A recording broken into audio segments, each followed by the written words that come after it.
Hi, I'm Jerry Ordway, longtime comic person. I'm thrilled to be on Splash Pages.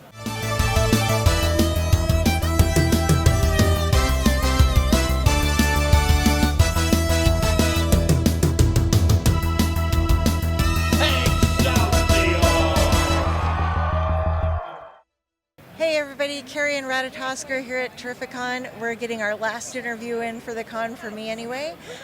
We have the delightful Jerry Ordway joining us. Hello there. Hello, thank you. This is Ratatoskr. Hello there. I wanted to ask... Stay out of my carrots and my tomatoes. Were you doing that? I'm so sorry. Well, I wanted to ask you a couple of things. You have been in comics for an exceptionally long time. You can't tell by looking at you, but you've been doing quite a bit for quite a while. And I would like to know, because you've worn all the different hats, you've spun all the plates at the same time. What was your favorite role? I mean, I'm assuming it probably changes over time as you go through different projects and different eras. But what was it that you found to be your happiest times in comics when you were doing things? And it is an interesting question, because I think everybody has that, Bruce Springsteen glory days kind of thing. For me, it wasn't high school, but it was the 80s when I first started at DC, because each year kind of brought bigger and better projects. So I felt like I was making a mark. I've had projects, specific ones that were better. They're all kind of satisfying, and most of them are really hard. But projects are, I don't think I disown anything I've done. My favorite art projects to do, I love doing the Batman movie book, just because it was a challenge, and it was something that I think people still seem to enjoy. My biggest, I think, accomplishment was the Power of Shazam graphic novel, because I really got to be on the ground floor with it. I wrote it, I came up with the ideas, I painted it full color. I think when you control something to that degree, you just have a different feeling for it. So you feel very much like a parent. It's like that's your baby. So that one I think holds a special place. Okay. And I wanted to bring up... Hold on. Sorry, having a brain fog moment. Uh-oh. No, okay. Let's talk about this Kickstarter, though, real quick. Because you guys just did this, and it, as Keith had said, it's about damn time that you got your own art book out. Right. So getting the chance to reprint, because I know Proton was your baby, too, that you've been coaching for years. Yes. So getting to put both of these out, the whole process from when Keith approached you to getting the Kickstarter done, how was that? Was it a stressful, or was it like, okay, yeah, I can just throw this together right away? Oh no. And the main thing is, with any project like this, it's deceptively, there's a lot of work. So even if you have the artwork accessible, the files. So Keith and I talked about it. I think we talked about it right after last year, because he had done one with Rick Leonardi, and he said, would you be interested in doing something? I said, sure, just get in touch with me. So I think we kind of started talking about it more towards the beginning of the year. And then here's the deadline, and to get it out by Terrificon and all this stuff. So once he said, I'm setting up files, empty folders for you, on Dropbox, it became like, oh, now the ball's in my court. Because I wanted to curate it. I didn't want to just dump a bunch of files. Right. So I went through what I had on my hard drive. I scanned some pages, specifically for it, and I thought of it in terms of how would this be presented. Like, you could do sections with unpublished art, you could do sections. So a lot of thought went into the order of the book. And it really does take you time to go through your files, especially if you find something that you really want to use, but the file you have on your computer is 15 years old and it's not high enough resolution. So. Yeah. That was probably a process of a couple weeks of slowly uploading stuff and then thinking about other stuff that would go with it and finding that. So it was, surprisingly, it does take time.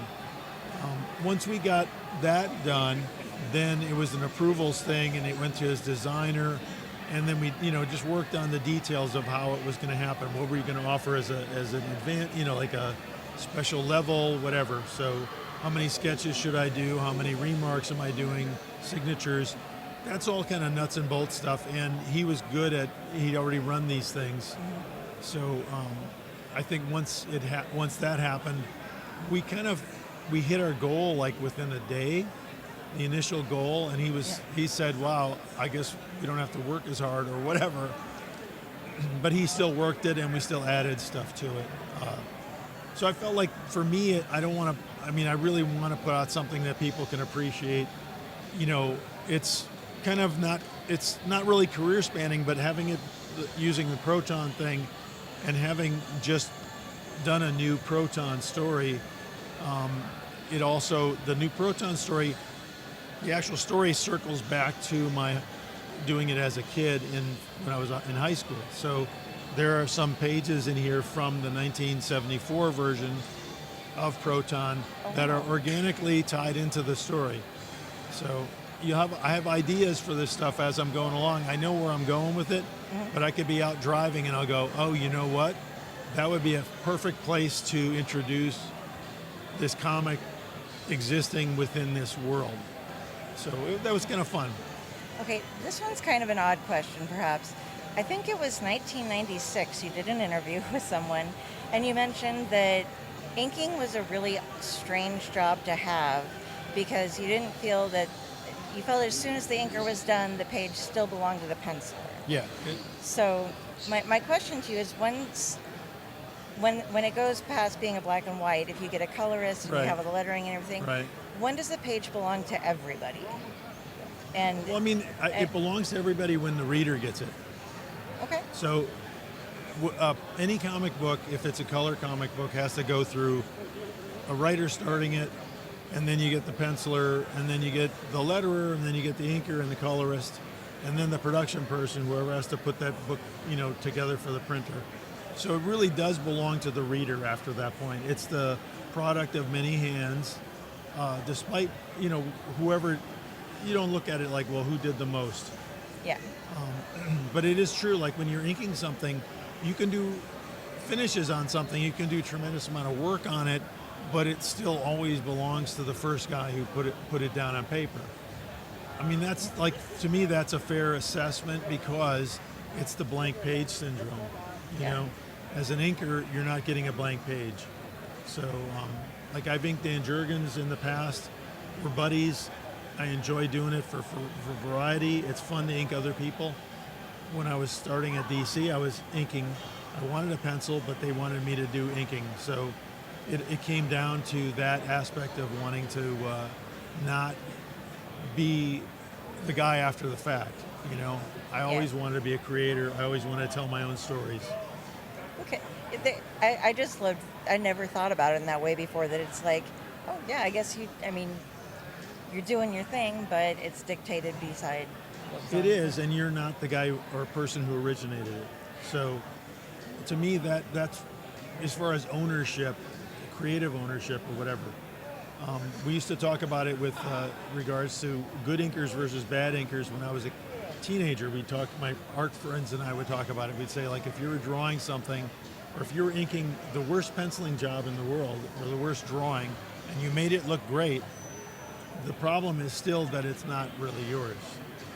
So, and it's not like ownership, like, it's a more casual aspect of it, but it's more like who originated, who first person with a line on the paper. So. And at the same point in time was about when DC Vertigo was being formed.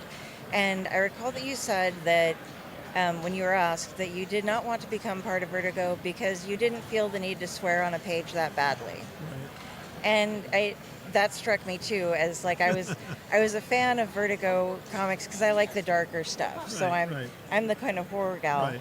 But you are one of the most wholesome people here, and wholesome creators that I know. And you can get by with telling your stories without having to cross these lines of, like, doing stuff. But what do you think of, Vertigo started maybe some of it, but there's been a huge change in like how much swearing and sexuality and stuff there are in comics these days. Right. And I know that like Superman never needs to swear. Right. But Well, here's the thing. I'm not a prude, yeah. but I felt like within the context of things that need to be accessible, I always felt like Superman, specifically Superman, should not be a dark. It doesn't need to be. Yeah. I mean, Superman, like Shazam, those are concepts that are light. You know, those are concepts about good. So I didn't like the idea of that at the time. My comments were probably more related to the fact that a lot of Vertigo books were incorporating characters from the DCU. Okay. So rather than being original on their own, they were doing Vertigo versions of, say, the Demon or whatever. That's like a different argument as far as like, how can you co-opt like a Jack Kirby thing and make it more adult? It's owned by DC, but is it within the realm of what he would have wanted for that character? Because he created it. Just using Kirby as an example, but other, you know, I think of it in those terms. I've always thought in those terms. So it's not about content as much as whether you're doing something new, which I totally admire, someone taking something and creating something new versus taking something and turning it into something that it was not meant to be, or that maybe would not have been welcomed by the original creator. Right. It really does relate to that, because I do feel like a lot of times people will take, like they've done it with Steve Ditko. They've done like Ditko has taken, you know, like the Question or whatever character. Those are specifically his worldview, and maybe they're not adaptable to outside of that. In other words, they're unique, and it's his unique vision. So that's my problem with some of the stuff becoming more dark or more profane or whatever. Times change. Words are different now. I mean, we couldn't do a lot of stuff because we had the comics code. You couldn't even use euphemisms for things. So it's a different world. You know, is the cat out of the bag? I mean, I don't know. My mother was still alive. My kids were little. So I had different reasons for, I didn't want them to come in the studio and be exposed to something that they shouldn't be. And my door was always open because they would watch TV with me or whatever. So some of those comments probably were more related to that. Okay. Well, we got to wrap up here, but thank you very much for your time. Thank you. I just think, have a great con. Thank you. And be well. Thank you, everybody. Thank you very much. Excelsior!